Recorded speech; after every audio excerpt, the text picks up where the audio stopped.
কংগ্ৰেছৰ যি কাৰ্যসূচী চলি আছে যুৱ কংগ্ৰেছৰ ফালৰ পৰা সেই কাৰ্যসূচী লোৱা হৈছে আৰু মুছলমান সম্প্ৰদায়ক টাৰ্গেট কৰি এছআৰখন আনি পেলাই অসমত যেনেকৈ যি অপশাসন চলাই আছে যি স্বতন্ত্ৰতা তাক ধ্বংস কৰিছে তাৰ বিৰুদ্ধে আমি প্ৰতিবাদ কৰি আছোঁ।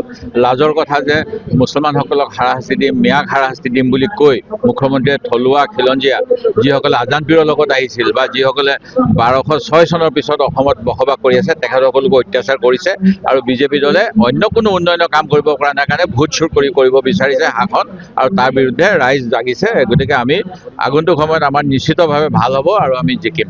মিয়া শব্দটো সুপ্ৰিম কোৰ্টে কৈছে বুলি কৈছে, কংগ্ৰেছক কেৱল মিয়াৰ দল বুলি যেতিয়া প্ৰশ্ন কৰা যায় মই সেইটো দেখা নাই। প্ৰথম কথা হ'ল তেওঁলোকে এটা কথা কৈ থাকে সদায় যে মুখ্যমন্ত্ৰীয়ে সেইদিনাখন মিয়াক অত্যাচাৰ বা কিবা কিবি কথা লৈ কৈছে যে জেনেৰেল এছ কে সিনহা ৰিপৰ্টত আছে, কিন্তু জেনেৰেল এছ কে সিনহা ৰিপৰ্টত এই কথাও আছে 1971 চনৰ পিছত অহা কোনো বিদেশীকে অসমত বা ভাৰতত থাকিবলৈ দিব নালাগে। সেই ক্ষেত্ৰত 2014 চনলৈকে অহাসকলক কিয় দিলে সেই প্ৰশ্নটো মুখ্যমন্ত্ৰী মহোদয়ক আপোনালোকে পৰৱৰ্তী সময়ত তেওঁক বিভাগী ধন সোণ বিতৰণ কৰিবলৈ জ্বলি যায় ততে এই প্ৰশ্নটো সুধিব বুলি সকলোকেইটা চেনেলক মোৰ ফালৰ পৰা দাবী উত্থাপন কৰিলোঁ। ধন্যবাদ। যিকোনো খবৰৰ বাবে যোগাযোগ কৰক আমাৰ এই নম্বৰত 9181 307 2221।